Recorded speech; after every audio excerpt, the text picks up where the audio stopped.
berita akhir zaman, naskah dakwah, tangisan dalam zikir tapi tidak kenal imam. Assalamualaikum warahmatullahi wabarakatuh. Apa gunanya menangis dalam zikir jika engkau tidak tahu siapa yang menuntunmu kepada Allah? Apa gunanya khusyuk dalam ibadah jika engkau tidak tahu siapa yang mengimami sholat ruhanimu? Dan apa gunanya menyebut 1000 nama Allah jika engkau tidak kenal satupun wakilnya yang hidup? Hari ini, banyak yang berkumpul dalam majelis zikir.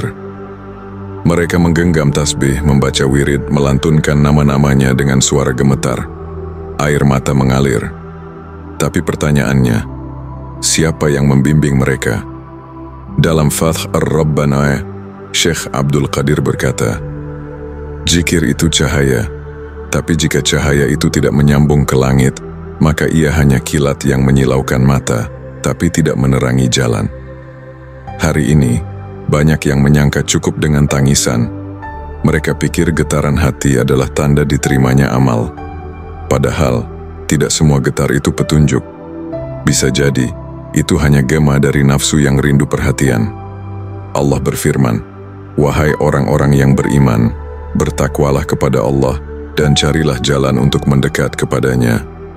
QS Al-Ma'idah 35. Jalan itu bukan hanya zikir, bukan hanya tangisan. Jalan itu adalah imam yang ditunjuk oleh Allah yang membacakan kalam, bukan sekadar menuntun kepada rasa. Siapa yang hari ini duduk dalam majelis zikir, tapi tidak tahu siapa Imam Mahdi, maka ia belum duduk dalam saf orang yang diberi petunjuk. Allah berfirman, "Dan kami jadikan mereka imam-imam yang memberi petunjuk dengan perintah kami." Quran As-Sajdah 24. Bukan semua guru itu imam.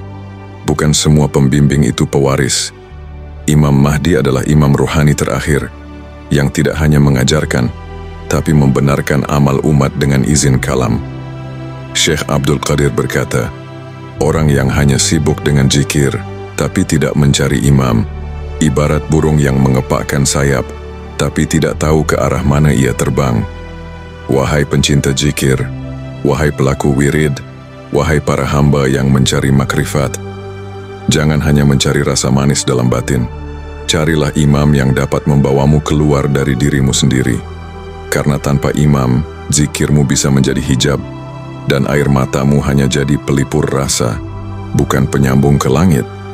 Allah berfirman, "Dan bacakanlah apa yang diwahyukan kepadamu dari kitab Tuhanmu." QS Al-Kahf 27.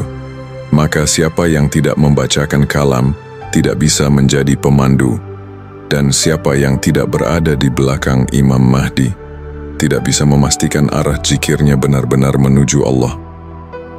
Imam Mahdi bukan membawa ritual baru, tapi menghidupkan kembali arah ruhani yang telah ditinggalkan. Ia bukan hanya pemimpin, tapi penanggung jawab ruhani, yang menyambungkan amal makmum kepada langit. Tangisanmu tidak akan sampai ke langit jika engkau menangis sendirian. Zikirmu tidak akan diterima jika engkau berjalan tanpa imam. Maka carilah Imam Mahdi, bukan untuk disembah tapi untuk diikuti, agar zikirmu benar-benar menyambung kepada Allah. Waalaikumsalam warahmatullahi wabarakatuh.